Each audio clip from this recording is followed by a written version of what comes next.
Hey guys, I've been selling these things in parts and shipping them all over the country for many years. And I thought I'd finally just go ahead and build one and have it ready to ship completely together and ready to roll. And we can change things around in this, kind of make it a la carte. I'll probably put together an Excel spreadsheet so I could email it to you and you could say, well, I'd like to add in a couple hardwired belt packs, or I'd like to add a distro system for the MyPros, whatever. But let me go through this and kind of tell you how it would work when you show up to a show. You bring this thing in, you set it down, you plug it in. First off, we've got an AC panel here that shows you've got enough power to be running it, which is valuable to know. As you turn on, you have four mixes here, four wireless mixes.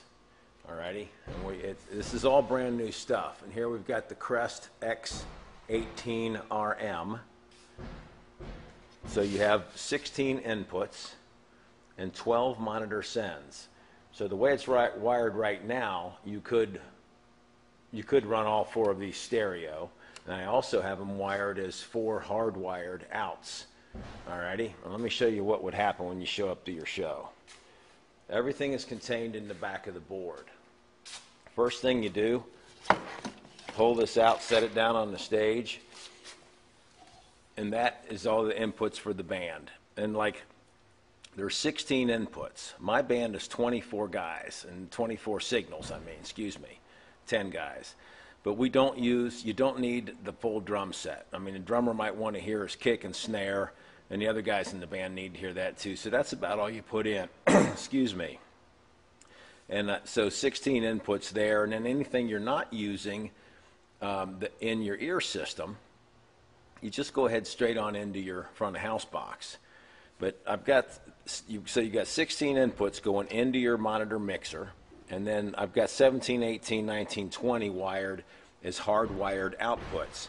So say like the drummer and the keyboard player, they probably don't really need to spend the money to be wireless, so they could go hardwired. That's where you'd come out of there. You could also run monitor wedges, powered speakers, whatever, out of here. Okay, so now that's how you get your signal into your monitor mixer. Then you're going to hand the front of house guy these tails, and you're going to label them up: guitar, kick, snare, whatever it is, and just hand the front of house guy that. Or if it's your own mixer, you're going to plug it in. Pay no mind to the construction in back. We're expanding our warehouse here, and I think the guys just exploded something. But you just hand that to the front of house guy. So bottom line is, when you show up, you set down that 16 channel snake, you plug into it, you hand those tails to the front of house guy, and there's your rig. Your guys can come over and adjust their ears during sound check, and you've got total control over it. And it's a beautiful thing. Everything in this rack is brand new, except for a couple rack panels I had laying around, and a couple XLRs on the back going in from the Crest to the MyPros. But everything else is brand new, and probably once I start putting together lots of these things, those parts can be new as well. It's just I wanted to get this one done and show you what you have here and how it would be used. Is that right?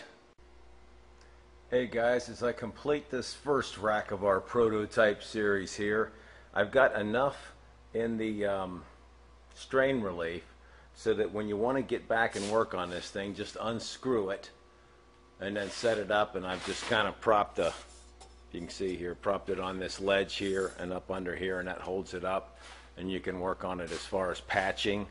Like this one I have wired mono mixes, 4 mono mixes. So if you wanted to go stereo, you just change these here and go stereo into your MyPro systems down there. I've got plenty of strain relief on these cables to keep them up, and there's the power supplies. It's little Mickey Mouse, but it's up, and there's enough strain relief on everything so nothing should come unplugged. But obviously if something dies, look for it to be unplugged. But I think I've got it pretty well done there, and my goal is here to make plenty of room down in the bottom to carry your extra snake and everything. All right, let me seal this one and then go back at it here. Hey guys, this is the setup of this thing, or how it's wired. So the technical people in the band who may ever want to dig into this or change things around, I'm just telling you how I've set it up. It won't be carved in stone. Just want to kind of go through it with you. You've got this stage box that will ride in the back.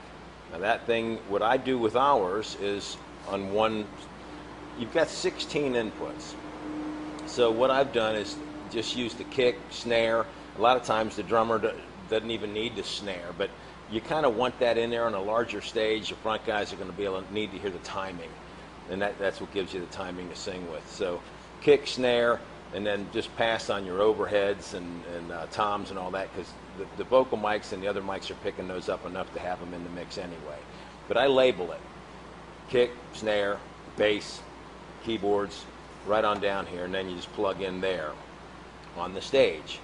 The other instruments that aren't going to go into the ear mix, like say your Tom 1, Tom 2, Tom 3 overheads, go directly to the stage box, go into front of house with those and just bypass this rig. 17, 18, and 19 here are actually monitor sends, and what those are for is to drive, you can drive monitor wedges or belt packs for, say, guys that are hardwired, like a keyboard player and a drummer who may not need to be wireless. If you just go up on stage and you've got time to rig in, you don't really need to be wireless. So that's what these are for. These are sends. Now you don't have to use them for that, but they are wired here. You look, these are your mix outputs down through here, and I've got them wired into 9, 10, 11, and 12, and that gives you 8 monitor sends here. Or you can unplug these and have, you might not need any hardwired at all. I just thought it was an option you might want to use for a wedge if you got a guest performer, or somebody's wireless or something goes out, then you carry along a spare powered speaker or something like that. You would have a way to feed it, and it'd be a quick, easy thing. These mix outputs, 1, 2, these will go directly into the ear mixes down here. Alrighty. Obviously 1 through 16 plugged in here. You have phantom power back here if you need it and you don't have it at front of house. And then also, you can see up through here, you have ground lifts if you would ever need it. I never have, and I always use phantom for front of house, so I've not used these either, but they are available to you. You've got mix inserts on all your channels, all your outputs, so you could shoot you could put a DBX IEM on one of those things if one of your guys wanted to hear more EQing, which I doubt. The EQ on the front of this thing is just monster, but whatever you'd like to insert there. And then you have a common input to all mixes, so you could put a reverb in there, and your control for that is on the front panel. All of this here is if you're going to join 2 consoles together, and you would use this solo link cable that you get from Crest. And I actually have done that a couple times, and this just jumps all your channels together, and it works really well. All your direct outputs here, they're coming to tails, and then what I do with ours is they're labeled, these tails, like your front vocalist, vocal 1, 2, 3, tom, or whatever you've got in here, bass, guitar, and you hand that to a front of house guy and let him worry about if he plugs it into 1 or 2 or 3. You don't really care. You just here's your guitar, and that's what he plugs in. If it's your deal and you're plugging it into your own stuff, you've probably got your snake labeled up guitar and all that stuff too, so you know where it goes. But I don't worry about the numbers as much as what the instrument is. That way there's no confusion with sound guys wherever you're ending up.